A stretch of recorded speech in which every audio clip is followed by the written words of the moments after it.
नमस्कार मित्रांनो, उन्हाळा सुरू झाला की रसाळ आणि गोड आंबे खाण्याची ओढ प्रत्येकालाच लागते. मात्र आंबा खाल्ल्यानंतर अनेकांना अंगावर उष्णतेचे फोड येणे, घाम जास्त येणे, लघवीला जळजळ होणे किंवा पोटात उष्णता जाणवणे अशा समस्या सतावतात. यामुळे आंबा उष्ण असतो, तो जास्त खाऊ नका असा सल्ला आपल्याला घरातून मिळतो. पण मित्रांनो, जर तुम्ही आंबा खाण्याची योग्य पद्धत आणि त्यासोबत काही खास पदार्थांचा वापर केला तर तुम्हाला उष्णतेचा कोणताही त्रास होणार नाही. आंबा तर खायचा आहे पण उष्णता नको असं वाटणाऱ्या लोकांसाठी आजचा हा व्हिडिओ एक वरदान ठरेल. आजच्या ह्या व्हिडिओमध्ये आपण पाहणार आहोत की आंबा खाण्यापूर्वी आणि खाताना कोणते 3 साधे घरगुती उपाय केल्यास तुमच्या शरीरातील उष्णता संतुलित राहील. उन्हाळ्याच्या ह्या सीझनमध्ये स्वतःला थंड आणि फिट ठेवण्यासाठी हे उपाय नक्कीच कामाला येतील. चला तर मग जाणून घेऊया आंब्याची उष्णता घालवण्याचे ते 3 रामबाण उपाय. मित्रांनो, आंबा आणि दूध यांचा संगम हा केवळ चवीपुरता मर्यादित नाही, तर त्यामागे शरीराला संतुलित ठेवण्याची एक सूक्ष्म कल्पना दडलेली आहे. आंबा हा स्वभावाने उष्ण आणि शरीरात उष्णता वाढवणारा मानला जातो, तर दूध हे नैसर्गिकरित्या शीतल आणि शरीराला शांतता देणारं असतं. जेव्हा हे 2 पदार्थ एकत्र येतात तेव्हा ते एकमेकांच्या टोकाच्या गुणधर्मांना संतुलित करतात. म्हणूनच पारंपरिक पद्धतींमध्ये मँगो शेक किंवा आमरसात दूध मिसळून खाण्याची पद्धत तयार झाली आहे. हे मिश्रण शरीराला केवळ तृप्तीच देत नाही, तर उष्णतेमुळे होणाऱ्या त्रासांपासूनही संरक्षण देते. विशेषतः उन्हाळ्यात जेव्हा शरीर आधीच उष्णतेचा सामना करत असतं, तेव्हा असा संतुलित संयोग शरीरासाठी अधिक अनुकूल, थंडावा देणारा आणि ताजेतवाने ठेवणारा ठरतो. दुधाचा आणखी एक महत्त्वाचा फायदा म्हणजे तो आंब्यातील साखरेच्या पचनाची गती कमी करतो. आंब्यातील नैसर्गिक गोडवा शरीरात पटकन शोषला जाऊ शकतो, पण दुधासोबत घेतल्यावर ही प्रक्रिया थोडी संथ होते. त्यामुळे रक्तातील साखरेची पातळी अचानक वाढत नाही आणि शरीराला ऊर्जा हळूहळू मिळत राहते. याच कारणामुळे आंबा खाल्ल्यानंतर जाणवणारी उष्णता, जसे की त्वचेवर लहान फोड, पिंपल्स किंवा खाज ह्या समस्या कमी होतात. मात्र येथे एक अत्यंत महत्त्वाची अट आहे की आंबा पूर्णपणे पिकलेला आणि गोड असणं आवश्यक आहे. जर आंबा आंबट किंवा कच्चा असेल तर दुधासोबत त्याचा संयोग पचन संस्थेसाठी त्रासदायक ठरू शकतो आणि पोटदुखी किंवा गॅस निर्माण करू शकतो. ज्यांना सरळ दूध पिणं आवडत नाही ते आमरसामध्ये थोडंसं थंड दूध किंवा 1 चमचा साय घालून चव वाढवू शकतात. यामुळे आमरसाचा टेक्स्चर अधिक मऊ होतो आणि आंब्याचा नैसर्गिक गोडवा अधिक संतुलित वाटतो. मात्र कोणताही पदार्थ कितीही चांगला असला तरी त्याचा योग्य वापर आणि प्रमाण ह्याला तितकंच महत्त्व आहे. आंबा आणि दूध यांचा संगम योग्य पद्धतीने आणि योग्य वेळी घेतल्यास तो शरीरासाठी एक प्रकारचा नैसर्गिक कुलिंग सपोर्ट ठरतो. पण मित्रांनो, त्याचा अतिरेक किंवा चुकीचे संयोजन टाळले पाहिजे. आंबा निवडताना त्याची गोडी, ताजेपणा लक्षात ठेवून दुधाचा वापर संयमाने केला तर तुम्ही उन्हाळ्यात कोणत्याही त्रासाशिवाय आंब्याचा गोडवा मनमुराद अनुभवू शकता आणि शरीरही निरोगी ठेवू शकता. उन्हाळ्याच्या कडक उष्णतेमध्ये शरीरावर होणारा ताण कमी करण्यासाठी पारंपरिक आहारामध्ये गुलकंद हा एक अत्यंत महत्त्वाचा घटक मानला जातो. गुलाबाच्या पाकळ्यांपासून बनवलेला गुलकंद शरीराला आतून थंडावा देतो आणि उष्णतेमुळे निर्माण होणाऱ्या अस्वस्थतेला शांत करतो.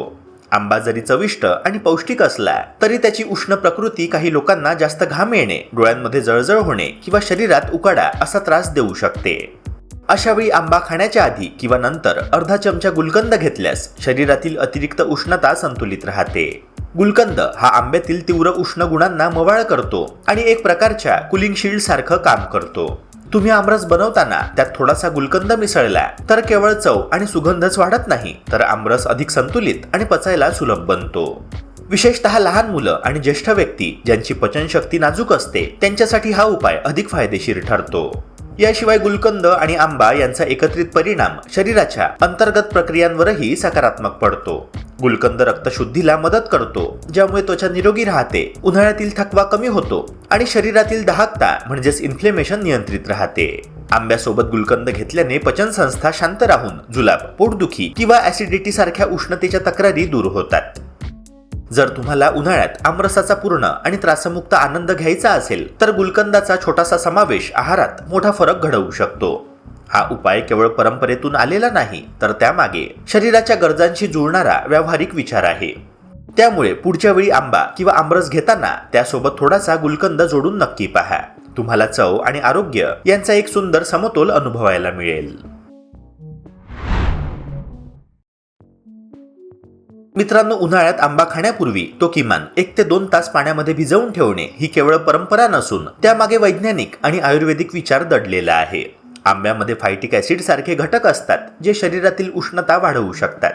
पाण्यात भिजवल्यामुळे हे घटक बाहेर पडतात आणि आंब्याचा उष्ण स्वभाव सौम्य होतो. तसेच सालीवरील रसायने, धूळ आणि डिंक साफ झाल्यामुळे तो खाण्यासाठी अधिक सुरक्षित बनतो.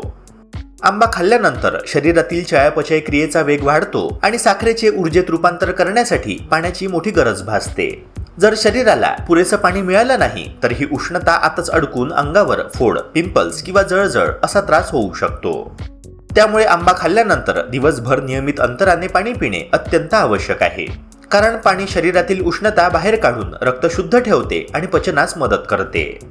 आंब्याच्या उष्णतेला संतुलित करण्यासाठी सब्जाच्या बियांचा वापर हा आणखी एक अत्यंत प्रभावी आणि पचनसहाय्यक उपाय आहे.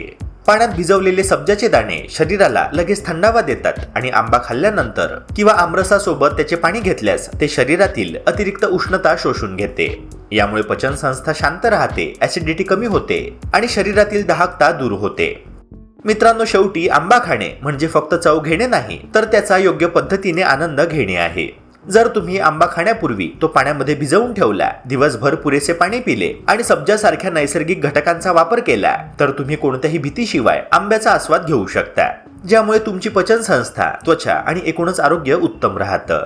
तर मित्रांनो, आता आंब्याची उष्णता वाढेल ह्या भीतीने तो खाणं सोडू नका. फक्त हे 3 साधे उपाय, दूध, गुलकंद आणि आंबा भिजवण्याची पद्धत अंमलात आणा. यामुळे तुम्हाला आंब्यातील सर्व जीवनसत्वे मिळतील आणि शरीरही थंड राहील. हा व्हिडिओ तुमच्या मित्रमैत्रिणींना आणि नातेवाईकांना नक्की शेअर करा, जेणेकरून तेही उन्हाळ्यातील ह्या समस्येपासून दूर राहतील.